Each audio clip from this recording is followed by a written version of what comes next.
The NFL draft isn't just about improving your team for the present year. You're also keeping eyes on the future. Which draft picks from the 2025 class have the most upside and potential for the Seahawks long term? We're going to be breaking it all down here on our Tuesday edition of Locked On Seahawks.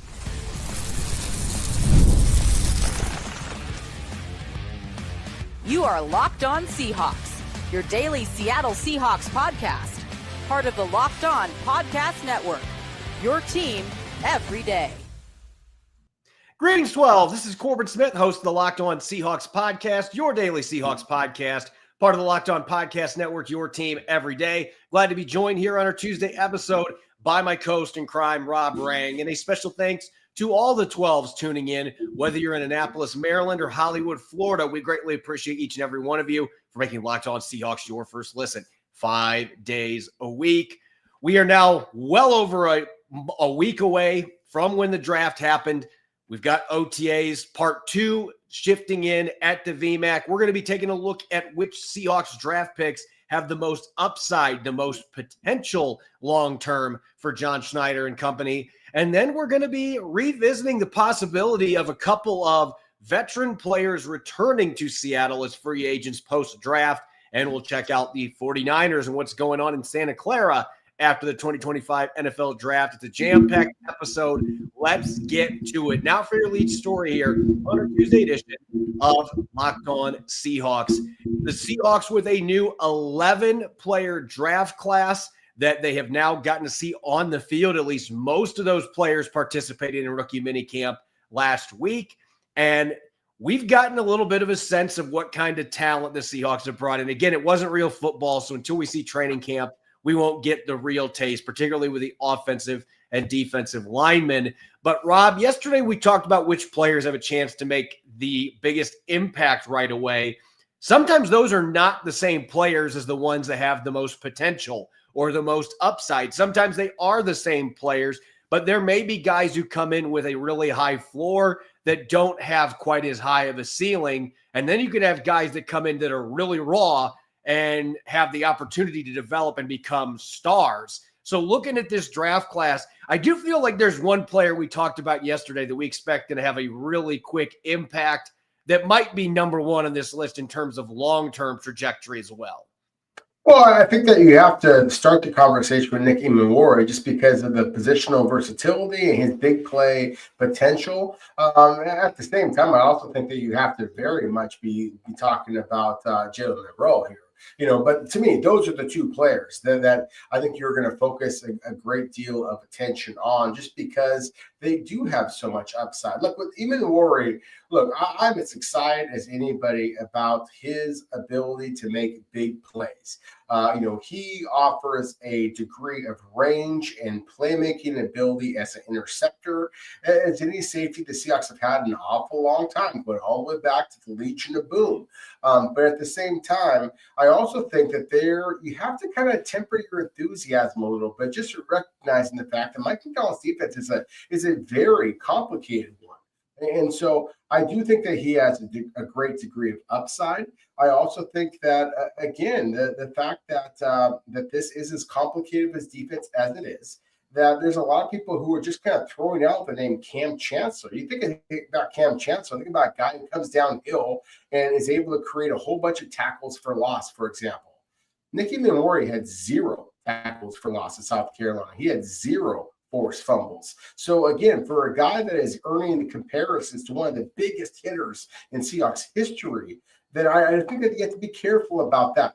That said, I do think that there's others out there who are comparing Nick Emmanwori to Kyle Hamilton with the Baltimore Ravens. And that, to me, is one of the areas in which Emmanwori absolutely can splash for the Seahawks. At 6'3", 220 pounds, he just has incredible range. And again, the ball skills. I mean, it's half of the interceptions that he had over his career, he took back to the house. So the upside is unbelievable. It's all pro caliber. And the same thing when it comes to the quarterback in Jalen Monroe. I mean, we didn't talk about Monroe much in yesterday's show. We were talking about players who might be able to make the most immediate impact because this is what we suspect is that Milroe is going to be maybe have a couple of plays, certain schemes, certain play calls. You're going to just kind of put him onto the field, but he's not going to take the job from Sam Darnold. At least that's my expectation. But at the same time, if you hit on this kid, if he develops the accuracy to be successful in the NFL, we all know that his legs are going to carry him to a great deal of success. So I think that the upside conversation has to start with these two SEC superstars. Yeah, I think it has to start and end with that when you're talking about the two guys that absolutely have the highest ceiling, though I would put Milroe ahead of Eamon just because of the position that he plays. If Jalen Milroe hits, as you mentioned, the athleticism, the arm talent, clearly can throw the ball downfield as well as any quarterback that was in this draft class, has a howitzer for an arm to go with that 4.39 speed. And he seems like he's got his head on his shoulders really well as well. He's got a high football IQ. So if you can fix up some of those things with the mechanics, it really is a mechanical issue more than anything with him. And the pocket presence. That's the other thing that until we actually see real football, I can't sit here and say that has improved because he is not going to get hit during OTAs and mini camps, things like that. Until we see actual game action, you really can't tell how much he has made progress in that regard or whether that's still a huge issue for him. But to me, Milroe is the one that you've got to be talking about here.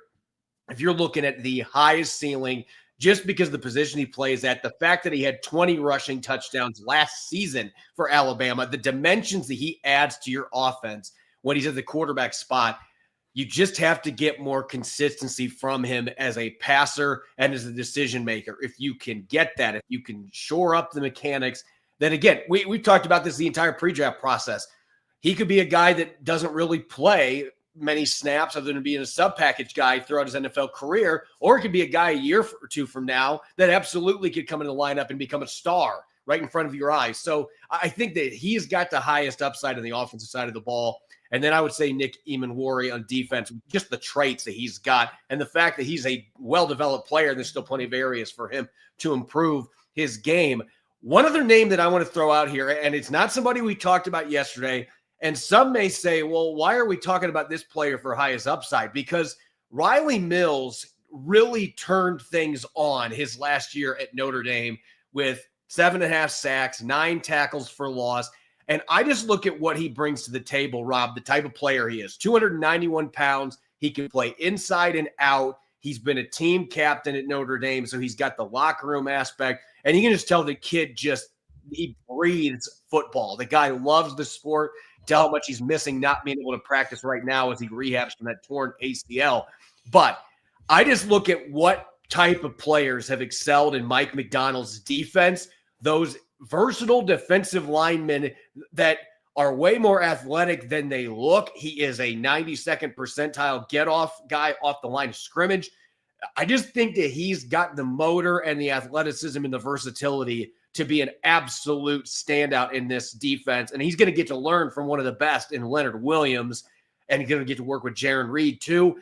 I just think Riley Mills is a guy, when you get him healthy, has a chance to really pop as a 5th rounder. And if he would have been healthy, I think he's gone on day 2. Oh, no question about it. I think I love the fact that you're talking about Riley Mills at this point, because again, the floor on him is pretty low, the floor on him is pretty high once you get him healthy. And that's the thing, is that I just don't want to have all these expectations on a player who injured his knee, in January, that you are expecting him to come in, less than a calendar year later and be able to make an immediate impact. I just don't think that's fair to the player. I don't think it's fair to the team. I don't think it's fair to the depth that the Seahawks have ahead of Riley Mills. But at the same time, his upside is spectacular. I mean, this is a really good player that really pops on tape. And as you referenced with his just get-off speed, I mean, there's not very many guys who are in the interior defensive tackle position that can also slide outside that have his get-off ability. I also would mention Damian Martinez, the running back. Look, I just have a great deal of respect for the running backs that the Seahawks already have in place to start this season. but with Kenneth Walker entering the final year of his rookie contract, Zach Charbonnet is a good player. I don't know that he's ever going to become a great player.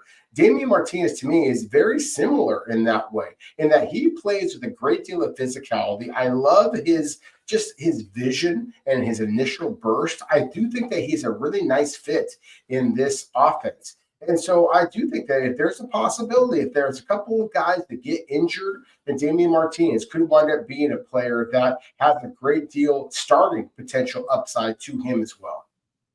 When we come back, we are going to shift gears to post-draft free agency. We're going to talk two names in particular. Now that there are two roster spots open, we'll briefly discuss why that is the case when we return here on our Tuesday edition of Locked On Seahawks.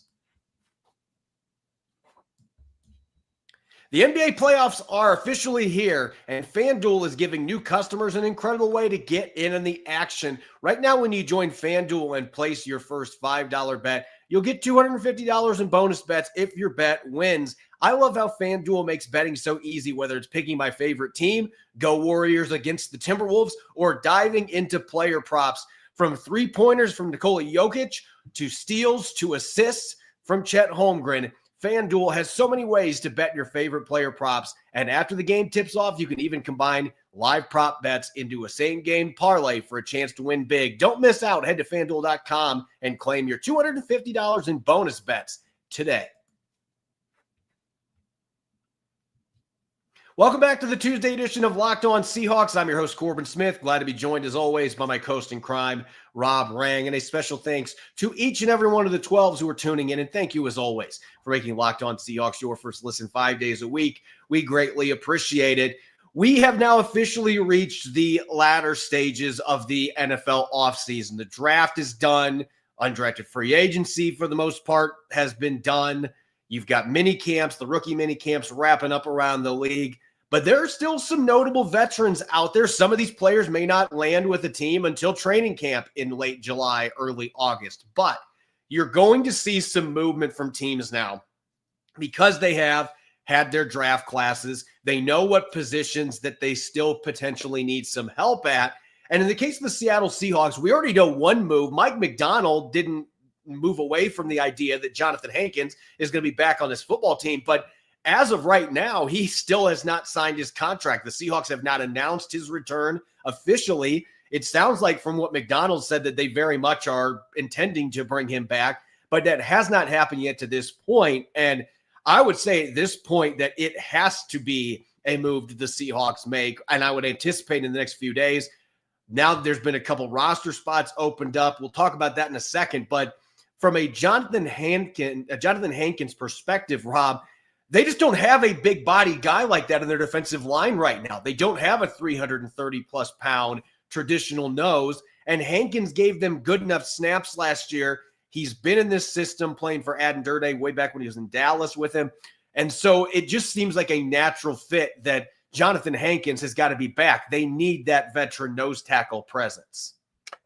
They absolutely do. And I think that is kind of a natural segue here. We were just talking a moment ago about Riley Mills. And Riley Mills, as John Schneider, Mike McDonald both acknowledged after the Seahawks selected Mills, that Aden Durde basically would have maybe, tendered his resignation if the Seahawks had not selected him. And so I do want to focus in on Aden Durde for a moment here, because as you just mentioned, Durde was critical with the Seahawks signing Johnathan Hankins in the first place. Of course, Durde was the coach in Dallas. The Seahawks signed Johnathan Hankins from the Dallas Cowboys. And so I do think that pairing is important here just to acknowledge. And Hankins played pretty well at that nose guard position for the Seahawks this past season. And I think that there is even more gas left in the tank, so to speak, with the big burly nose guard. So I do think that, again, Seattle basically feels like they've got a guy,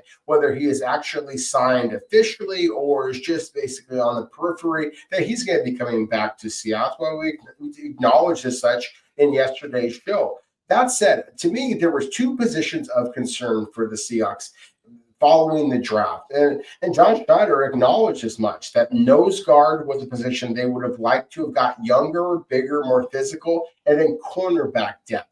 And so to me, I think we have to kind of revisit the topic about Shaquill Griffin. Of course, he was drafted by the Seahawks years ago. And I think that cornerback and nose guard remain positions of concern for the Seahawks. So Shaq Griffin, 29 years old, played last season for Minnesota Vikings. I thought he played pretty well. To me, he would be one of the players that you want to kind of acknowledge. I also think if you want to go with the cornerback spots, there's several other free agents that are available. And that's the thing, Corbin. There's a lot of really talented free agents, street free agents, veterans that are available. Obviously, everybody's talking about Aaron Rodgers, and I think another future Hall of Famer, Von Miller, is still available. But if we're going to focus on cornerback, again, to me, that is the position I have the most concern about right now. Jack Jones, 27 years old from Las Vegas. To me, he still has the man-to-man cover skills that would fit in with Mike McDonald's defense.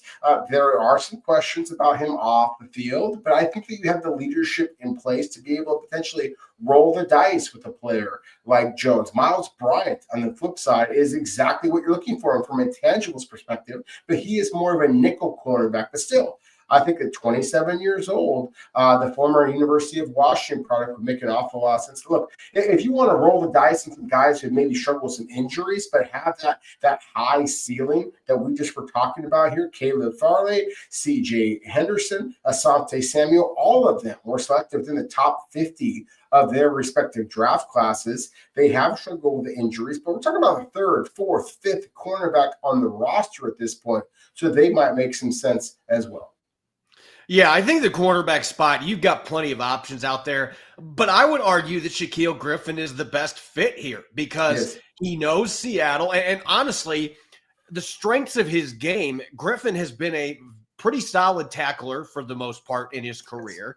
He will come up and he'll make plays. He is an all-around defender. He had 2 picks last year for the Vikings. I feel like this system might actually be a better fit for him than the one that he was playing in for the Seahawks with Pete Carroll. And here's the other thing. You don't need Shaquill Griffin to be a starter. You're not signing him to be a starter. Now, you could have him compete against Josh Jobe. Absolutely. Josh Jobe's on a 1-year deal. Say, hey, prove to us that last year wasn't a fluke. Hold on to your job. There's nothing wrong with that kind of competition. But this guy is still fast. He's still under 30 years old. He's a guy that is beloved in the locker room. They loved him in Seattle his first time here. And so you're going to be adding another guy that helps from that standpoint. And at this stage of his career, he can work with some of the young corners that Seattle has on the roster, and he can provide that mentorship at the cornerback position. I just think that it makes the most sense when you look at all the factors. The fact that he started his career in Seattle and had several good seasons with the Seahawks. He's still a solid player, but he's not going to be coming in with the expectation that you need to be one of our starters right now. But they need depth. They need experience depth. When you lose Artie Burns, you lose Trey Brown in free agency. Nehemiah Pritchett is the next guy in line, and he's only played a handful of snaps in regular season games on defense. So I absolutely think Shaquill Griffin should be at the top of the list. And if you want to look at some of the other players that you mentioned that are still available on the market that might be coming off injuries, you can do that. But Shaquill Griffin's been healthy for the most part. He's been durable. He's been active. He has been a guy that has made plays on the football, maybe not a ton of interceptions in his career, but he's had quite a few pass breakups, and he's coming off of kind of a renaissance season for him in Minnesota. So I think that it would be a really good move for both sides at this stage of his career. And so I think you bring him and Hankins back. And look, we read the comments, and I understand that Johnathan Hankins had a really bad Pro Football Focus grade, but here's my honest opinion on that. I do not care. I watched the film, and he is not a star. Nose tackles are typically not stars, but Johnathan Hankins had plenty of games that he played well. And I don't care if he's way down the totem pole when it comes to Pro Football Focus grades. It does not matter to me. So I still think Johnathan Hankins can help this football team out as a nose tackle. I still think Shaquill Griffin, at minimum, can give you a veteran insurance policy at the cornerback spots. And heck, if Reek Woolen comes in and has some issues again and you have to put him on the bench, you can put Shaquill Griffin in for him. And now you've got another veteran. So hopefully that does not happen, but you want to have that insurance policy for injuries or whatever else happens. And right now, they just simply do not have that. And they don't have a rookie, a draft pick that they can thrust in there either that they have excitement about, since they didn't pick one. Really, ultimately, this happened because Seattle's now got 2 open roster spots. And I want to kind of visit this now because Griffin and Hankins, look, Hankins, it seems like that's a done deal. We just haven't gotten anything official. Who knows if Shaquill Griffin's going to come in or not? You and I both think that it would be a solid move. But I want to talk about how these positions were opened up on the roster because TJ Jackson, the undrafted free agent out of West Virginia, this was not a surprise to me. The guy had a really productive college career, but he's not athletic enough to do that in the NFL. It's not going to translate. And he just didn't stand out at all in the 2 days of rookie minicamp among a bunch of defensive linemen there. I only knew who he was because I've had the jersey numbers in front of me. You didn't see anything that really popped. The other one, however, Jackson Woodard, who we have raved about in the show, I don't know that there has ever been an undrafted rookie released this early in the process that I have been this stunned about because he had a great 2 days in that mini camp, very productive player. I just, Mike McDonald's a linebacker whisperer, so apparently there's something he did not like, but that would be, of the 2 moves, the one that surprises me the most here. No, it surprises me as well. Look, as you said, Corbin, we were lauding his praises. I mean, I remember evaluating him at Arkansas. And then when he went to UNLV, was incredibly productive for the Rebels. Then I really thought that this was one of Seattle's slam dunk UDFA signings after the draft. I was really excited about it. But you just mentioned the element that I think that we have to keep in mind here is the fact that Mike McDonald, that is his position, is that inside linebacker spot. And if he doesn't like it, you're out. And that is the key here, is that the scouts are going to be bringing in players. But once the coaches get their eyes on you in these mini camps, if Mike McDonald and his scout and his coaches don't like you, then, hey, it's just not going to be work. It's just not going to work. And I just think back to what we saw a year ago. I mean, a year ago, I was excited about Tyrell Dodson. I was excited about Jerome Baker. And a couple of months into the season, clearly Mike McDonald and then John Schneider, of course, also thought that, hey, this isn't going to work out. And then they shipped both those 2 players out. They moved, upgraded Tyrese Knight into the starting lineup, and of course made the big trade for Ernest Jones IV. So look, kudos to the Seahawks. If they don't like what they see at the linebacker position, then why screw around? Just make that move.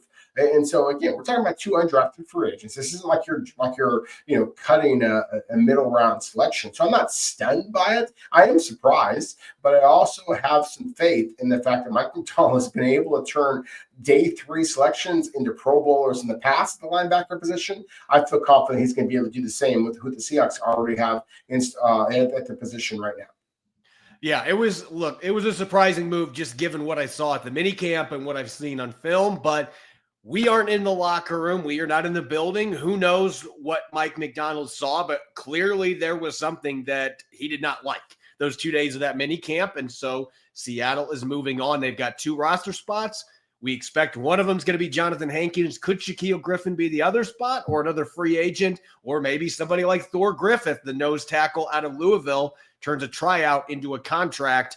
We'll just have to wait and see what the Seahawks do to fill those spots. When we come back, we're going to continue touring the NFC West to see what other rivals of the Seahawks did in the NFL draft. And we're going to go down to Santa Clara and see what the 49ers did with their latest draft class. That's going to be coming up next here on our Tuesday edition of Locked On Seahawks.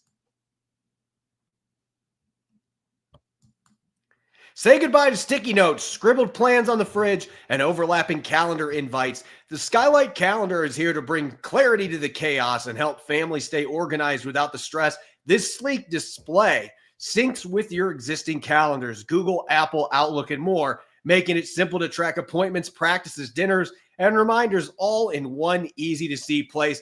I've been using digital calendars for quite some time, and yet my wife and I still get mixed up on dates and times, whether it's a family member flying in, an appointment, or my work road trips to cover the Seahawks.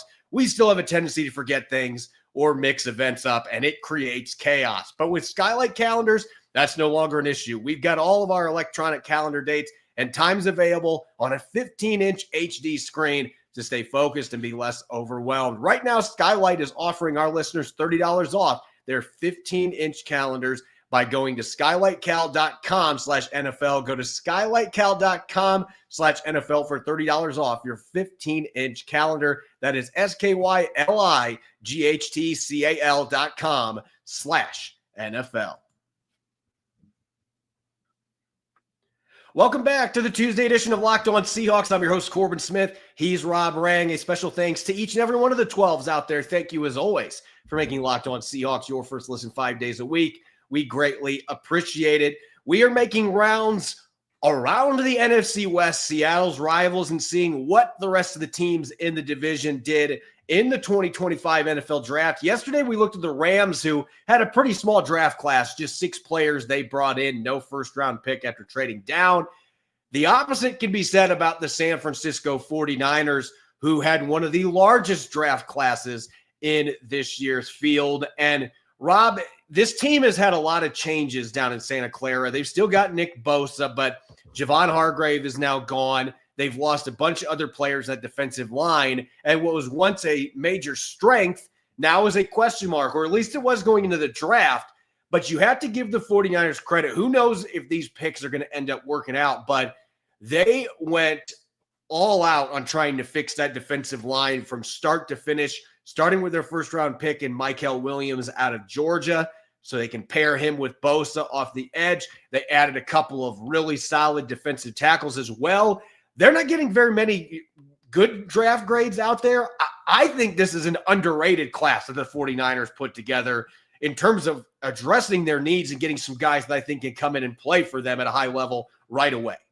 Yeah, I think that's a good way of putting it. I think that the 49ers class, to me, is, and hey, pardon the pun here, but these are the 49ers, the team that's literally named after, San Francisco and the California Gold Rush. And to me, this could be a one that you hit gold. It could be fool's gold. It remains to be seen, because you're talking about some players that have a high degree of upside, but also have some injury concerns or kind of one-year wonders, so to speak.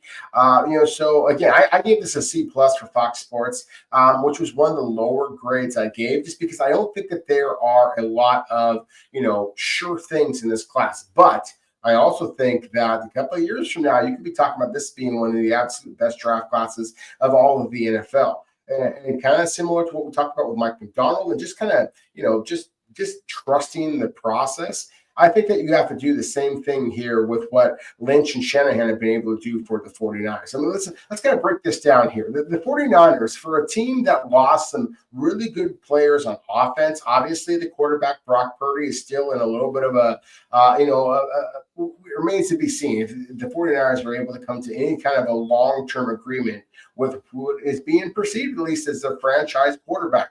But they trade away Deebo Samuel. They let their left guard, Aaron Banks, go in free agency. And so the fact that the 49ers went their first 5 selections all on the defensive side of the ball was a little bit surprising to me. But Mykel Williams in the first round at number 11 overall, again, is a real roll of the dice. At his best, he reminds me of one of the best 49ers players I have seen over the last 20 years on the defensive side of the ball, and that being Justin Smith, who was an absolute Seahawks killer for an awful long time. But again, one of the things that you love about Justin Smith was his durability, was his toughness. Mykel Williams certainly has toughness. He played through a variety of injuries this past season, but he never really demonstrated the explosive ability that you're looking for as a pass rusher to justify number 11 overall. Again, I think it's a little bit of a roll of the dice. That said, I love the upside of Mykel Williams. I love the upside of their second round selection, number 43 overall, Alfred Collins, who has the long arms, the size to be able to be an absolute monster in the middle. Corbin, we were just talking about the fact that the Seahawks don't have a big guy in the middle. Alfred Collins would have made an awful lot of sense had he been available to the Seahawks. Number 50 overall, of course, they wound up going with the tight end Elijah Arroyo, who also has a great deal of upside. Nick Martin, the pass rusher, linebacker, as well as edge rusher for Oklahoma State, is really exciting. Upton Stout, I thought, was a little bit of a reach at the cornerback from Western Kentucky, but at the same time, and I know you love yourself some CJ West, so I'll just kind of pass the mic to you at this point, sir. Yeah, I'll be honest.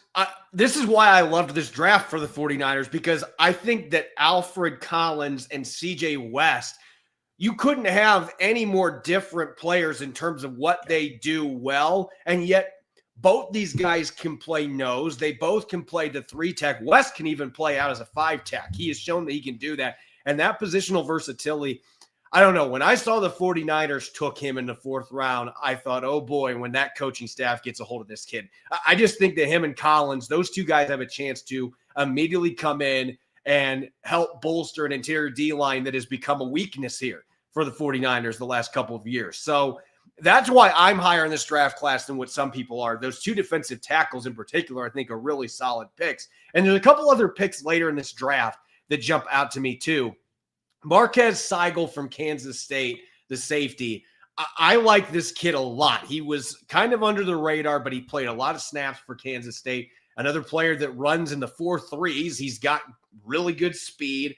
And I also think you have to talk about Jordan James, the running back from Oregon. Christian McCaffrey is getting to be a little bit up there in terms of age for running back, and he missed most of last season. You got to wonder about the durability at his age. Are they going to be able to feed him as much as they have in the past? They traded Jordan Mason, who's been a reliable backup, to the Vikings. So Jordan James could come in and be running back number 2 for the San Francisco 49ers this year. And he provides some punch. He's got some slitheriness. And we know that in that Shanahan scheme, it seems like they can just put anybody in there and they can run. But this kid's got a lot of talent. So them upgrading their running back room after losing some pieces there, Jordan James is a guy that I would keep a very close eye on. And of course, we made this joke in the draft, and you're going to remember this, but everybody in the draft room was like, oh no, now we know Brock Purdy's getting traded because Curtis Rourke gets selected in the 7th round out of Indiana. I don't expect to see that happen, but we talked about the fit in Kubiak's offense that Curtis Rourke would have presented as a late round flyer for the Seahawks. You can say the same with Kyle Shanahan's scheme. He does all the things well that Kyle Shanahan wants running his offense. And so as a developmental number 2 that has starter upside, I don't know that there was a better landing spot for Curtis Rourke, which is another reason that I like this draft class more than others. I gave it a B, not one of my favorites, but I'm not as down on it as some people are. Well, again, Curtis Rourke coming off the torn ACL that he played through, so give him an awful lot of credit for just toughness. But at the same time, I just am not expecting much in 2025 for him with the San Francisco 49ers. And so similar to what we talked about before with Riley Mills, the Seahawks, I think that you just have to kind of expect that they are unable to play as a rookie. And so what is your willingness to draft and just basically redshirt a player? At the quarterback position, obviously, the upside is so immense that I think that it was well worth the gamble that the 49ers paid in the 7th round. And you mentioned the running back Jordan James. And look, it does feel like that Kyle Shanahan is able to turn anybody into a star running back in his system. Jordan James is not just anybody. He was one of my absolute favorite running backs in this draft class. Corbin, he has got electric lateral agility. And I just think that combining his lateral agility with his vision, his toughness, I think that he is a terrific fit. At 5th round, to me, he was one of the real steals of this draft class. As I mentioned before, I gave this draft a C+ for the 49ers. But in my opinion, Jordan James is an A. I just think that he is one of the sure things of a draft class for the 49ers that lack sure things. But if Christian McCaffrey goes down, I have no doubt in my mind that Jordan James can come in and be an absolute difference maker for a 49ers defense, or excuse me, a 49ers offense that frankly is needing a little bit of difference makers again, considering the trade of Deebo Samuel and the fact that guys like Brandon Ayuk and, of course, George Kittle have struggled with durability themselves. As always, you can follow me on X and Blue Sky at Corbin Smith NFL. You can follow Rob at Rob Rang. Make sure to subscribe to Locked On Seahawks on YouTube and wherever you get your podcast to make sure you don't miss a single episode. We'll be talking Cardinals draft class tomorrow in our NFC Roundup as we finish that up. And then we are going to start looking at some position groups for the Seahawks now that OTAs are just around the corner. We got to start with the most important position. Have the Seahawks improved at quarterback this offseason? We're going to be diving into that in tomorrow's show. Make sure that you listen in and enjoy the rest of your Tuesday. Go Hawks.